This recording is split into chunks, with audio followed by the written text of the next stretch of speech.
할렐루야. 오늘은 지난번에 하지 못했던 2장, 아가서 2장 6절, 7절의 말씀을 먼저 나누겠습니다. 먼저 아가서 2장 6절부터 7절을 읽어보겠습니다. 그가 왼팔로 내 머리를 고이고 오른팔로 나를 안는구나. 예루살렘 여자들아, 내가 노루와 들사슴을 두고 너희에게 부탁한다. 내 사랑이 원하기 전에는 흔들지 말고 깨우지 말지니라. 아멘. 지난번에 잔치상에서 신부가 양육을 받게 되죠. 주님이 차려놓은 너무나 다양한 산의 진미가 있는 주님의 성품, 인격, 감정, 말씀, 성령의 역사, 이런 모든 것들이 잔치상이죠. 여기에서 양육을 받게 되면서 자기 자신이 하나님 아버지가 그 아들 예수 그리스도에게 약속하신 영원한 동반자이며 신부라는 것을 깨닫게 됩니다. 그것을 깊이 깨닫게 되면서 예수님을 향한 사랑하리가 시작이 되었어요.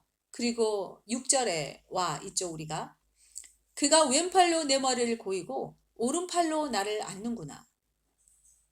왼팔은 보이지 않는 하나님의 활동과 역사를 말합니다. 예수님이 우리를 안을 때 왼팔이 밑으로 들어가고 오른팔은 우리 눈에 보이게 위로 감싸는 모양을 지금 말씀하고 있죠. 오른팔은 보이지 않는 하나님의 활동과 역사를 말합니다. 하나님은 우리를 모르게도 수많은 보호를 해주시지만 알게도 우리 눈에 보이게 이것이 하나님의 역사구나, 나를 실제적으로 지키고 계신구나, 내 지정이가 알 수 있도록 하나님이 또 일도 하신다는 것입니다. 예를 들면 평양 장대현 교회에서 성령의 임재가 폭발했었죠. 그때 회개운동이 일어나면서 우리나라 전체에 그 영향을 미친 그런 하나님의 눈에 혁혁하게 보이는 그런 역사를 우리는 또 알고 있죠. 뿐만 아니라 우리 개인의 역사에도 지나와 보면은요, 제가 하나님을 모를 때, 예수 그리스도 모를 때, 믿지 않았을 때, 그럴 때조차도 하나님이 저를 지키셨다는 것을 이제와 저는 문득문득 깨달으면서 감동이 밀려올 때가 있습니다.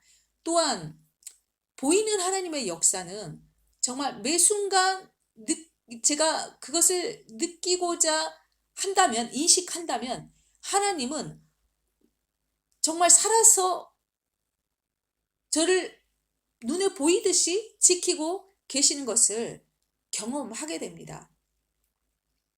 여러분에게도 그러한 경험이 있으시죠?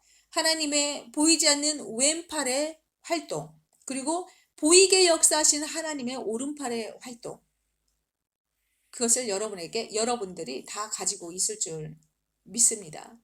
7절, 예루살렘 여자들아, 내가 노루와 들사슴을 두고 너에게 부탁한다. 내 사랑이 원하기 전에는 흔들지 말고 깨우지 말지니라. 여기서 예루살렘 여자들은 성령님의 다양한 활동, 그러니까 신앙의 계절들이 있는데요. 봄, 여름, 가을, 겨울일 수도 있고요. 봄, 가을일 수도 있고요. 그 개인마다 다르지만 그 개인에게 해당하는 신앙의 계절들이 있어요. 근데 그 계절들을 잘 분별하지 못하는 자들을 말하고 있습니다. 성령님은 예루살렘 여자들이 그들의 생각과 판단으로 신부가 예수님을 향한 사랑아리를 하는데 거기에 끼어들지 않도록 성령님은 중보기도 하고 계십니다. 제가 어떤 사람에게 어떤 조언을 해주고 싶어요. 그것이 마음에 이렇게 가득할 때가 있어요. 그러나 그때 제가 이 구절을 기억을 합니다. 여기서 내가 예루살렘 여자들처럼 저분의 신앙의 계절을 분별하지 못해서 끼어드는 것인지 아니면 성령님이 하게 하시는 권면인 것인지를 분별하는 그런 기도를 올릴 때가 있습니다. 그러니까 우리가 다른 사람의 어떤 신앙의 여정을 가는 동안 우리 마음에 드는 생각, 나쁘게 어떻게 표현한다면 판단일 수도 있겠죠. 그러나 성령님이 주신 것은 분별일 수도 있겠어요. 그러나 판단인지 분별인지 우리는 잘 분별하기 위해서는 기도를 하고 성령께 물으며 말씀을 읽으면서 그때그때 어떤 성령의 음성에 따라서 분별하여서 행동할 필요가 있다는 것입니다. 여기에 성령님은요, 내가 노루와 들사슴을 두고 너에게 부탁한다. 예루살렘 여자들에게 부탁한다 말씀하고 계시죠. 왜 노루와 들사슴을 두고 부탁을 하는 것일까요? 노루와 들사슴은요, 쉽게 놀라는 동물이에요. 우리를 가르치는 거예요. 그러니까 아직 어린 신부는 말씀에 집중하고 싶으나 집중 못하는 그런 신앙의 계절에 있는 것이에요. 다른 것들에 쉽게 시선을 빼앗기는 어린 신부를 비유해서 말하고 있습니다. 이제 의외로 우리도 알잖아요. 저도 마찬가지고 말씀에 깊이 집중하여 들어가는 기가 참 쉽지가 않아요. 말씀이 아닌 다른 것에는 참 많은 시간을 쓰는 것이 쉬운데 말씀에 깊이 들어간 거는 쉽지가 않아요. 그러나 지금 신부가 예수님과 사랑하리를 시작하면서 말씀에 집중하려고 가고 있는데 참 어찌 보면 모처럼 어찌 보면 정말 이런 생에 이런 계절이 있을까 싶을 정도로 어떤 그런 시간을 보내고 가고 있는데 이제 그것을 분별하지 못하는 주변의 사람들, 예루살렘 여자들이 신부에게 자꾸 자기의 언어로 조언을 하는 것입니다. 그러는 부분에 있어서 성령님은 이제 그 예루살렘 여자들을 향해서 말을 해주시면서 어린 신부를 위하여 중보 기도를 하시는 것입니다. 성령님은요, 저와 여러분에게 전략적으로 삶의 한 계절을 구별하셔요. 그래서 세상의 것과 완전히 멀어지도록 먼저 일을 하십니다. 다시 말하면 하나님과 말씀 안에 깊이 들어가도록 인도하셔서 예수 그리스도를 향한 사랑 아리를 더 일깨우시고 예수님에 대한 마음을 더 새롭게 하고 더 깊은 계시를 우리 안에 확립시키고자 하시기 때문에 말씀 안으로 계속하여서 인도하십니다. 사도 요한은 하나님의 말씀을 깊이 깨닫도록 인봉책을 먹도록 계시록 10장 9절에서 지시를 받았어요. 심지어 저도 1년 동안 잔치상에서 말씀을 먹었죠. 지금도 이어지고 있고요. 이것에 대한 이제 좋은 예는 베다니의 마리아 이야기입니다. 동분서주하고 굉장히 주의 산만했던 마르다가 언니죠.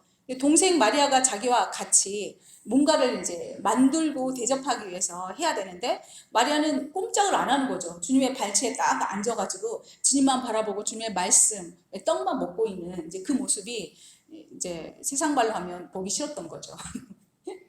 그래서 누가복음 10장 39절에서 42절에 보면 39절에 그에게 마리아라 하는 동생이 있어 주의 발치에 앉아 그 말씀을 듣더니 이렇게 나옵니다. 그때 이제 마르다는 이럽니다. 나 혼자 일하게 주님 놔두지 마시고 마리아도 같이 와서 좀 돕게 해 주십시오. 그러니까 주님은 정리를 딱 해줍니다. 마르다야 너가 많은 일 때문에 굉장히 근심하고 분주하구나. 하지만 몇 가지만 하든지 혹 한 가지만 해도 족하다. 마리아는 이 좋은 편을 택했으므로 빼앗기지 않을 것이다 라고 정리를 해주십니다. 마리아는 좋은 편을 택했다고 나오는데 39절 좋은 편이 뭐냐? 주의 발치에 앉아서 주의 얼굴을 바라보며 주의 말씀을 듣는 그것입니다. 이것은 주님은 필요한 한 가지라고 정리해 주셨습니다. 저와 여러분의 결정을 대신해 줄 사람은 없어요. 그렇죠? 제가 이제 허무주 몇 주간 빠져 있었는데 뭐 그것도 좋았어요. 근데 그게 선택이죠. 제가 그걸 빨리 끊어내느냐 또 그걸 즐기느냐 이건데 또 나름 즐기는 옛날 패턴 그대로 습관을 따라 즐기고 싶어서 거기를 피하지 않는 제 자신도 계속 보는 거죠. 이제 근데 그 상태로 계속 저를 놔두다 보면 말씀을 점점점 잃어가고 그러면서 예수님이 없어지는 거죠. 그래서 오늘 새벽에 이제 축사를 하게 되었는데요. 그러면서 마음이 좀 회복이 되더라고요. 또 설교를 하고 나니까 예수가 없다면 우리는 지옥에 가는 거죠. 예수님의 소원이 무엇인지 아십니까? 저와 여러분이요 말로 형용할 수 없을 만큼 아름답게 된 것입니다. 하나님이 예수님께 약속한 동반자 신부라고 우리가 철석같이 믿는 것입니다. 그래서 말씀의 꿀과 꿀송이 앞으로 쉬지 않고 주님이 부르시는 것입니다. 저와 여러분만 부르는 게 아니라 보니까 그냥 진짜 택함받는 모든 자는 자고 있든 엎어져 있든 죽어 있든 부르시더라고요. 몰라서 그러는 거죠. 왜 나를 뭐 하는데 너무 사랑한 거예요. 저만큼 하나님이 예수님을 사랑하시는 만큼 그렇게 사랑하시는 거죠. 그래서 주님의 열심을 이렇게 깨닫는 이제 우리 가족의 그 모습을 가족의 모습을 통해서 그런 거를 보고 있습니다. 마리아 같은 부르심 우리가 매일매일 하고 있죠. 하루하루 나아가고 있죠. 이제까지 한 것과 같이 앞으로도 계속해서 성실하게 이루어 나가시기를 예수의 이름으로 축복합니다.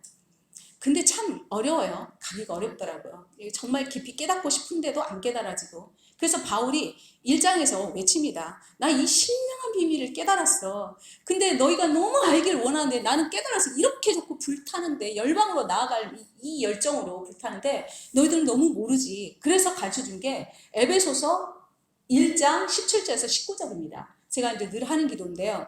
우리 주 예수 그리스도 하나님 영광 아버지께서 지혜와 계시형을 나에게 주사 나로 바꾸는 겁니다. 우리가 아니고 너희가 아니고 나로 바꿔서 계속 그 기도를 하는 것입니다. 하나님을 알게 하여 주시고 우리 마음의 눈을 밝히사 아버지의 뜻이 무엇이며 성도에서 그 기업의 영광 풍성한 무엇이며 이 기도를 계속 하라는 것입니다. 이거 안에서 주님이 하실 일을 하시는 것을 저는 보게 됩니다.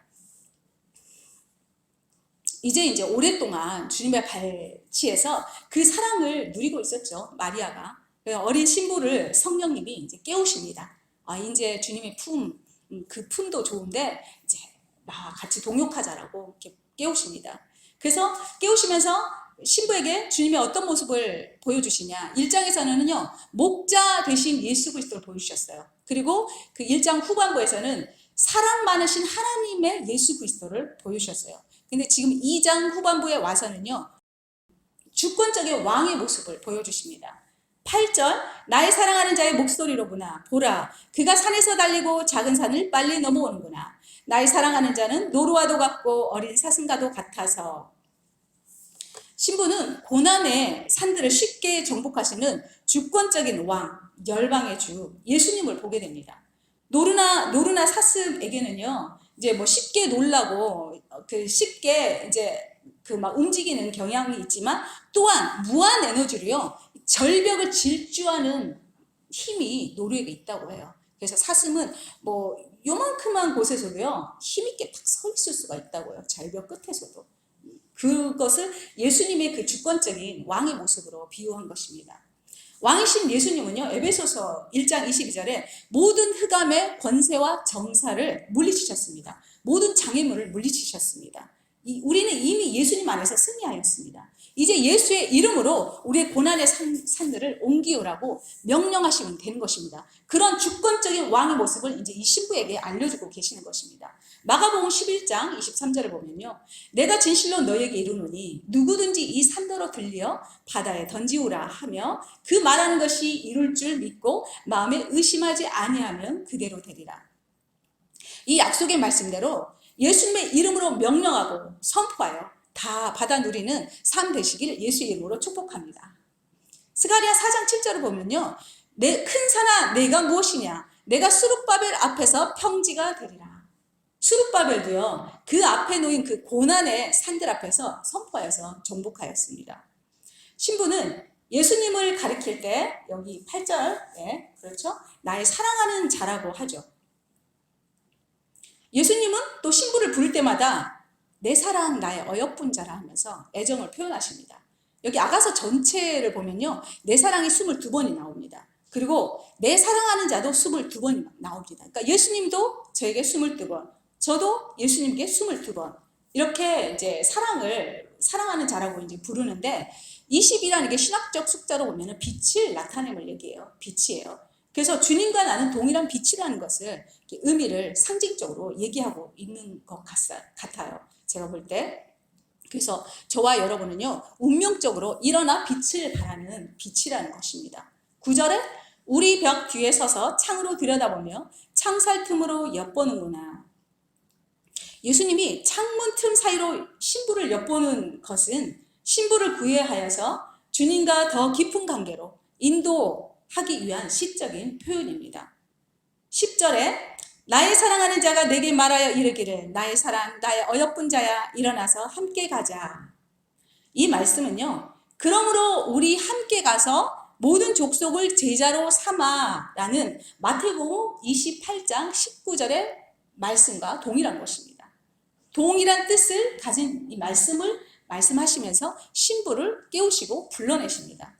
이제 예수님은요. 더 깊은 동력을 하기 위해서 신부의 안락지대를 나와서 이제 이 함께 이 타락한 세상의 삶들을 정복하면서 가자, 나와 함께 가자라고 부르시는 것입니다. 예수님은요, 열방을 복종시키는데 이 신부와 함께 동력하기를 원하고 계십니다. 우리와 동력하기를 원하십니다. 열방을 경영하고 추수꾼으로. 근데 정작 예수님이 나의 사랑 나의 어여쁜 자야 함께 가자 하니까 신부는 그때부터 고민이 시작이 되는 것입니다. 과연 내가 안락지대를 나와서 예수님과 함께 그 위험을 감행하는 게 그 선교지에 가는 것이 과연 안전한가? 이라크를 가는 것이 거기를 가는 것이 과연 괜찮은가? 주님께 100% 순종하는 이 도박을 감행할 것인가? 내 생각에 자기 생각에 배 밖으로 나와서 물 위에 주님과 함께 있는 것보다 차라리 배 안에서 주님 없어도 혼자 있고 싶어요. 거기가 더 안전하게 느껴진다는 것입니다. 이거는 아직 어린 신부의 그 믿음이 행하는 믿음이 아니라는 겁니다. 그리고 아직 영적 전쟁에 있어서 동네 꼬마 수준에 머물러 있다는 것을 얘기하고 있는 것이죠. 존 웸버라는 분은요, 믿음이란 리스크, 그러니까 위험을 감수하는 리스크라는 글자로 대변한다고 이렇게 얘기를 했어요. 그러니까 저와 여러분 더 깊은 단계로 나가고 싶잖아요. 참 그게 갈급해요. 안 돼요. 그러니까 뭔가를 알아서 이 세상은 허무해서 이 세상을 싫은데 이 세상이 사랑이 안 되니까 이 세상이 더 살고 머물고 싶지 않는 이 괴로움이 있더라고요. 근데 그거는 하나님 이처럼 사랑하는 이 세상을 저도 사랑할 수 있는 눈이 띄어야 되겠더라고요. 또 주님을 사랑하는 그 사랑의 제안에 정말 깊이 자리 잡아야 되겠더라고요. 근데 주님과 함께 가자는데 일어날 수가 없겠는 거예요. 게을르죠. 새벽에 깨우는 것도 아직도 씨름하고 있고 말씀 묵상하는 것도 씨름하는데 무엇을 할 수 있을 것 같지가 않은 그런 생각이 들더라는 것입니다. 차라리 포기해버리고 싶은 이런 마음까지 든다는 거예요. 그러나 이제 예수님은 딱 저를 얘기하더라고요. 감사한 거는 딱 제가 이게 아가서의 말씀에 합당한 그런 경험을 하고 있는 것을 제가 느껴요. 예수님과 이렇게 성숙한 동력은 제가 원하는데 그러면 안락의 지대를 벗어나야 되는데 벗어나기 싫은 거죠. 그래서 예수님은요, 저와 깊은 동력을 하고 싶으셔서 아가서 2장 8절에서 10절까지 보시면 동사가 7개를 써요. 7개를. 우리에게 오시고 뛰어넘으시고 건너시고 우리 앞에 서시고 우리를 보시고 우리를 엿보시고 우리에게 말씀하십니다. 이렇게 부지런하게 예수님은 일하고 계세요. 우리에게.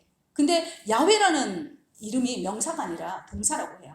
끊임없이 움직이시는. 그래서 야훼 선포, 예수 선포만 해도 이 선포하는 이 자체의 말씀이 나가서 일하신다고 해요. 그러니까 명사는 머물러 있는 거잖아요. 형용사는 명사를 꾸며주는 거고, 근데 동사는 움직이는 거잖아요. 근데 동사라고 해요. 여호와의 이름과 예수의 이름이.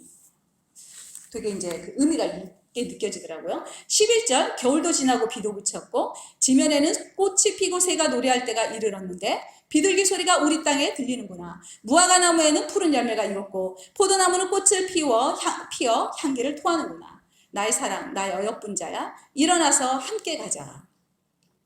여기서 예수님은 추수의 계절이 멀지 않다라고 보여주고 계십니다. 때의 징조를 강조하시면서 신부를 격려하고 계십니다. 겨울도 지나고 비도 그쳤고, 이 말은 어린 신부의 이 고난의 계절이 지나왔다는 것입니다.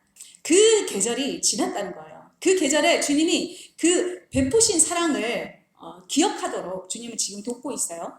주님 베푸신 사랑을 기억하는 것은요, 아가서의 핵심 내용 중에 하나입니다. 신부의 생애의 그 패러다임 중에 하나입니다. 그도 그럴 것이 출애굽의 그 은혜를 잃어버려서 사사기의 시대가 시작되지 않습니까? 또 세계 중에서 유일하게 제사장 나라로 하나님 알도록 부르신 이스라엘이 하나님의 그 부르심의 그 은혜를 잊어버려서 멸망당하지 않습니까? 그럼 보면은요, 역사 의식이 없고 역사에 대한 하나님의 그 관점이 없기 때문에 내 개인도 망하고 나라도 망하더라고요. 그래서 기억하는 건 너무나 중요하구나. 주 사랑을 기억하는 것은. 그래서 베푸신 주 사랑을 기억하면서 첫사랑을 매일 기억하면서 사는 것이 신부의 이 패러다임이라는 것입니다. 인식의 체계에 아예 딱 집어넣어야 된다라고 주님은 얘기하고 계시는 것입니다. 그렇게 할 때 저와 여러분이 실족하지 않고 꾸준히 성숙한 신부로까지 성장해 나갈 수 있다고 주님은 격려하시면서 권면하고 계시는 것입니다. 요한복음 4장 35절 눈을 들어 밭을 보라 희어져 추수하게 되었도다. 주님은 추수의 때가 가까이 왔다고 지적하시면서 제자들을 격려하고 계시죠. 베드로는요, 추수꾼이 되기 위해서 자신의 모든 삶의 터전, 직업까지 버리고 예수님을 따랐습니다. 따르고 그 후 3년이 지나서 사도행전의 부흥이 터지고 그 후에 바로 예루살렘의 부흥이 터졌죠. 예수님만 온전히 순종하고 의지하고 또 배우는 것은 제자들에게 필수 조건이었습니다. 차가운 겨울을 통과한 어린 신부에게 주님은 사도들과의 동일한 순종을 지금 요구하고 계시는 것입니다. 저와 여러분에게 이런 사도들과 동일한 순종을 주님은 요구하고 계시는 것입니다. 포도나무에 꽃이 피면은요, 포도 수확의 때가 가깝다는 것을 알려주고 있는 것이래요.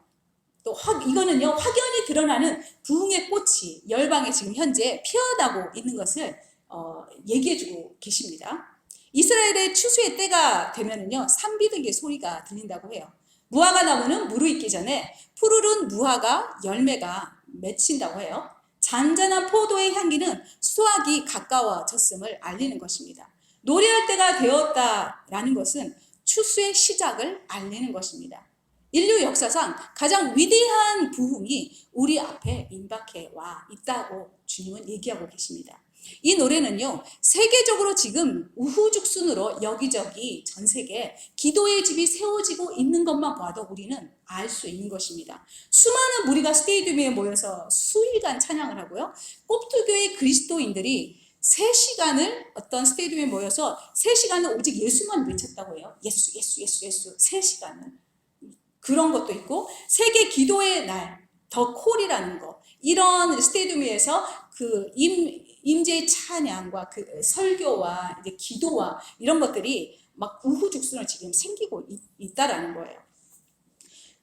국민일보의 2019년도의 기사입니다. 이거는 이제 K합이라고, 아이합은 미국에 있죠. 근데 K합은 아이합을 보고 이제 우리 한국에 기도의 집 24시간 기도의 집을 세운 거예요.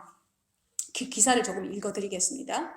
한국 기도의 집은 다윗의 장막의 영성, 즉 기도와 예배, 말씀과 예배, 기도와 말씀이 끊어지지 않는 곳이다. 세계에서 3번째로 아시아에서는 유일하다. 현재 풀타임, 파트타임, 협력과 지원 스태프를 합해 120명에서 130명의 예배자가 하루 3교대로 24시간 멈추지 않는 기도와 예배를 드린다. 나는 2011년 미국에서 24시간 7일 기도의 집을 처음 보았다. 그 순간 큰 충격과 함께 거룩한 시기심이 올라왔다. 수천 명의 젊은이가 인생의 한때 혹은 전부를 하나님 앞에 내려놓고 나라와 열방을 위해 예수님의 다시 오심을 위해 기도와 예배에 집중하고 있는 모습이 정말 경이로웠다. 조국 교회의 현실을 생각하니 마음이 미어졌다. 먼저 기도의 집을 설명하는 부흥회를 열었다. 집회 후 다윗처럼 예배할 사람은 누구나 헌신할 수 있다고 선포했다. 바이엘이든 체른이든 피아노 레슨을 받아본 자는 누구나 반주가 될 수 있다고 했더니 교회 안에 자매님들이 다 몰려왔다.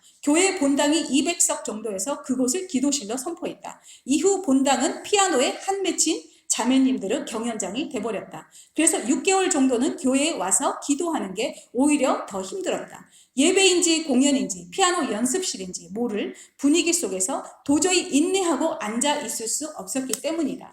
그러나 시간이 지나면서 거품이 빠지기 시작했다. 그들 중 몇몇은 예배자가 되었고 몇몇은 예배를 알아갔으며 몇몇은 바람처럼 그만두고 사라져 버렸다. 24시간 대부분 아무도 없는 텅 빈 예배당에서 오직 한 분의 청중, 오직 한 분 예배의 대상께 예배해야 하는 고독과 조용한 시간은 참 예배자와 연주자를 가려주었다. 이 시기의 헌신자들은 시편 27편 4절. 다윗의 고백을 자신의 고백으로 올려드릴 수밖에 없었다. 몇 사람 되지 않는 헌신자들과 사역자들이 청중이 없는 대부분의 시간에 몇 시간씩 예배하며 자리를 지켜야 했다. 그러나 이때가 큰 은혜의 시간이었다. 이거는 이제 K합의 리더십인 박호정 목사님이 이제 인터뷰한 기사입니다. 지금 이제 10년째가 되었죠. 이제 서초동에 있는데요. 이것이 추수의 지금 징조라는 것입니다. 우리는 이제 추수의 때를 지금 준비하고 있지만 더 우리는 심혈을 기울여서 준비해야 합니다. 긴박성을 느껴야 되고 세월을 낭비할 시간이 없다고 주님이 그렇게 얘기하고 계시는 것입니다. 근데 예수님은요, 신부가 우리의 부탁을 거절할 것을 알고 계십니다. 이미 알고 계시지만 주님은 뭐라고 하십니까? 나의 사랑, 나의 어여쁜 자야. 이렇게 인자하게 부르고 계십니다. 아가서에서 저와 여러분은 예수님께 너무나 아름답습니다. 아름답지 않은 적이 한 번도 없습니다. 주님은 알고 계십니다. 사랑받는 자에게서만이 자발적인 순종이 일어난다는 것을. 주님은요, 절대 화내지 않고요, 비난하지 않고 소리를 내지 않으시면서 얘기하십니다. 기억하십시오. 우리는 절대 우리 자신을 정죄해서는 안 된다는 것을.